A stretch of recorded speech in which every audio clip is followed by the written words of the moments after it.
La nuit où mon fils est né prématurément, j'ai envoyé un SMS à ma famille pour leur dire qu'il était en réanimation néonatale et que nous avions très peur, mais mon frère a simplement répondu avec un emoji, pouce levé, et personne n'est venu nous voir. Un mois plus tard, alors que je vivais toujours entre l'hôpital et mon petit appartement, mon téléphone s'est soudainement mis à vibrer sans arrêt à cause d'appels manqués, suivi d'un message de ma mère disant qu'elle avait besoin d'aide immédiatement. Ce à quoi j'ai répondu d'une manière qu'elle n'attendait absolument pas. Je m'appelle Léa, et le moment où j'ai compris que ma famille ne se souciait pas réellement de moi est celui où mon frère a réagi à la nouvelle de mon nouveau-né en danger de mort avec ce simple emoji. J'avais 27 ans et j'étais enceinte de 32 semaines quand Damien est parti, il a simplement disparu de ma vie, emballant ses affaires pendant que j'étais au travail, une semaine seulement avant la date prévue de l'accouchement, en m'envoyant un message disant qu'il n'était pas prêt à être père. C'est ainsi que 7 jours avant de devenir mère, je me suis retrouvée totalement seule, sans même avoir le temps de m'effondrer car mon gynécologue m'avait prévenu que le stress pourrait déclencher un accouchement prématuré.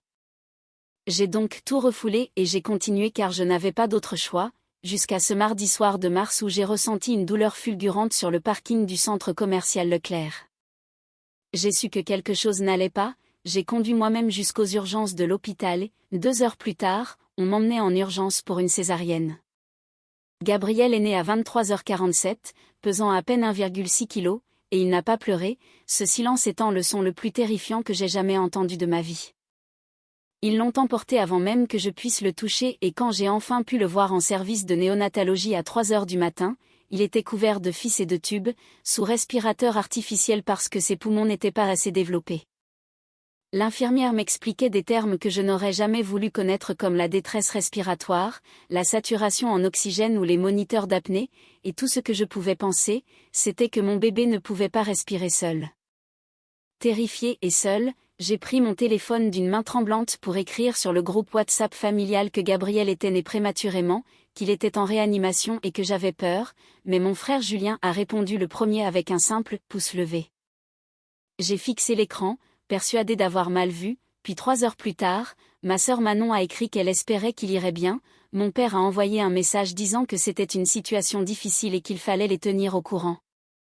Tandis que ma mère m'a appelé une fois pour demander si j'avais besoin de quelque chose, mais quand j'ai dit que je ne savais pas encore, elle a répondu qu'elle avait son club de lecture et qu'elle prendrait des nouvelles plus tard.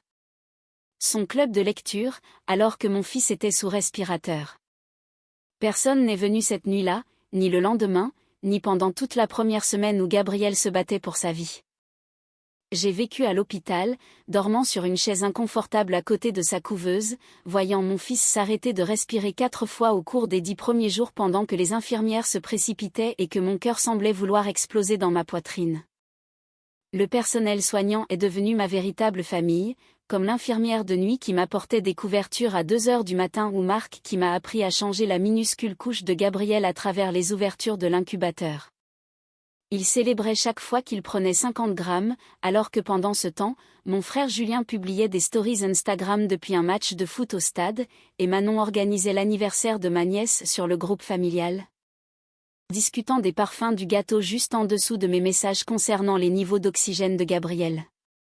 Mes parents envoyaient un message tous les quelques jours pour demander comment allait le bébé, et quand je leur répondais, ils se contentaient d'un « tant mieux », ce qui me faisait me demander si c'était vraiment ça, une famille. À la 3e semaine, Gabriel a été sevré du respirateur, il avait encore besoin d'oxygène mais respirait davantage par lui-même, et le médecin disait qu'il s'en sortait remarquablement bien. J'étais fière, épuisée et si seule que je pouvais à peine le supporter, tenant sa petite main en lui racontant des histoires sur notre futur, même si j'ignorais si tout irait bien. Puis, exactement un mois après sa naissance, mon téléphone a explosé d'appels, 7 de ma mère, 4 de mon père, 3 de Manon et 2 de Julien, avec des messages exigeants que je rappelle immédiatement pour une urgence. Pensant que quelqu'un était mort, j'ai rappelé ma mère les mains tremblantes, mais elle m'a crié qu'elle avait besoin d'aide financière tout de suite car sa mutuelle refusait de couvrir une partie de son opération de la hanche dans une clinique privée et qu'il lui fallait 15 000 € avant la fin du mois. Quand j'ai dit que je ne les avais pas, étant en congé sans solde avec les factures médicales et les frais de garde à venir, elle a insisté sur le fait que j'avais mes économies de côté, le fonds d'urgence que j'avais constitué pendant 5 ans. La seule chose qui me séparait du désastre depuis que Damien était parti. Elle m'a traité d'égoïste, disant qu'elle souffrait et que je la laissais tomber parce que j'avais décidé d'avoir un enfant avec un homme qui m'avait abandonné, des mots qui m'ont frappé comme une gifle. J'ai demandé où ils étaient quand mon fils ne respirait plus et que je passais un mois seul à l'hôpital, mais elle a répondu qu'ils avaient leur propre vie et ne pouvaient pas tout arrêter, avant de me dire que si je ne l'aidais pas après tout ce qu'elle avait fait pour moi, je n'avais plus besoin de venir au déjeuner du dimanche ou de l'appeler. Après qu'elle a raccroché, j'ai attendu des excuses qui ne sont jamais venues, découvrant 2 jours plus tard via une capture d'écran envoyée par erreur par une cousine qu'ils avaient créé un nouveau groupe familial sans moi où ma mère affirmait que j'avais tourné le dos à la famille. Gabriel est rentré à la maison 3 jours plus tard avec tout son équipement, et j'ai dû tout gérer seul, montant l'oxygène et le moniteur dans mon appartement au 3e étage sans ascenseur. La première nuit, l'alarme a sonné à 2 heures du matin, et bien que ce ne soit qu'un capteur desserré, je me suis effondrée en pleurs sur le sol en réalisant que c'était ma vie désormais. Pourtant, le lendemain matin, ma tante Béatrice est arrivée avec des courses, elle que je connaissais à peine car elle s'était éloignée de la famille après une dispute il y a 15 ans. Elle m'a expliqué qu'elle suivait la page de l'hôpital et qu'elle savait que Gabriel était sorti, et elle est restée toute la journée pour m'aider. Elle m'a confié que ma mère l'avait appelée pour lui interdire de m'aider, mais qu'elle était venue quand même parce qu'elle savait ce que c'était d'être désignée comme le problème par cette famille pour avoir refusé de payer les dettes de jeu de mon grand-père à l'époque. La semaine suivante, son mari Marc est venu installer des barres de sécurité dans ma salle de bain et monter le berceau de Gabriel, m'offrant un soutien que mes proches parents m'avaient refusé. Pendant ce temps, ma mère postait sur Facebook que ma tante Catherine lui avait prêté l'argent, remerciant sa vraie famille, ce qui m'a blessée, même si Gabriel commençait enfin à sourire. À 2 semaines de ma reprise du travail, l'hôpital m'a appelé pour un reliquat de frais non pris en charge s'élevant à plusieurs milliers d'euros, et dans un moment de désespoir, j'ai rappelé ma mère qui m'a répondu froidement que les actions avaient des conséquences et que cela m'apprendrait la loyauté familiale.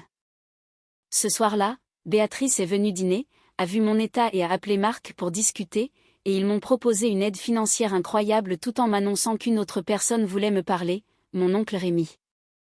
Rémi était le frère de mon père, parti vivre à Lyon il y a 20 ans après que mon grand-père et mon père l'ont rejeté parce qu'il était en couple avec un homme, David. Quand Rémi m'a appelé le lendemain, sa voix était chaleureuse et il m'a expliqué qu'il avait vécu la même mise au ban pour avoir posé ses limites, et il a proposé de régler l'intégralité de mes dettes hospitalières car lui et David avaient réussi dans les affaires et voulaient me soutenir. J'ai pleuré de gratitude, et 48 heures plus tard, mes dettes étaient effacées. Rémi et David sont venus nous voir le mois suivant, couvrant Gabriel de cadeaux et de tendresse, me faisant sentir pour la première fois que j'avais une famille solide.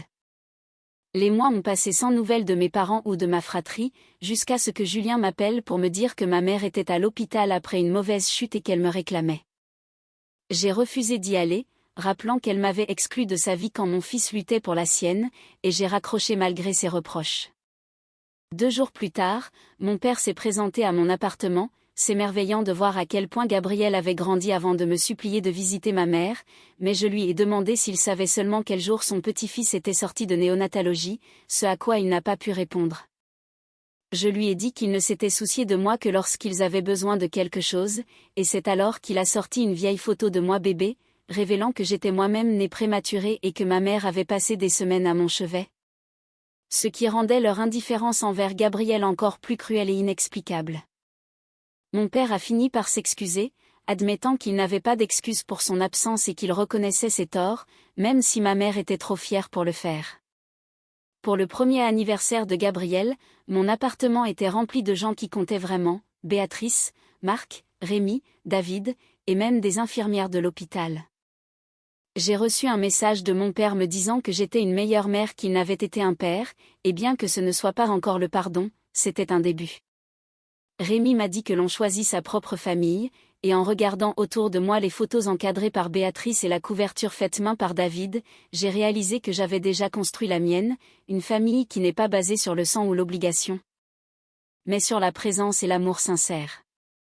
J'ai serré Gabriel dans mes bras en lui murmurant que nous avions de bonnes personnes autour de nous, et c'est tout ce qui compte. C'est mon histoire, celle d'une famille qui m'a tourné le dos au pire moment, mais qui m'a permis de découvrir ce que signifie vraiment faire partie d'une famille, et même si je ne sais toujours pas si j'ai eu raison de refuser de voir ma mère, je sais que j'ai pris la bonne décision pour mon fils et pour moi-même.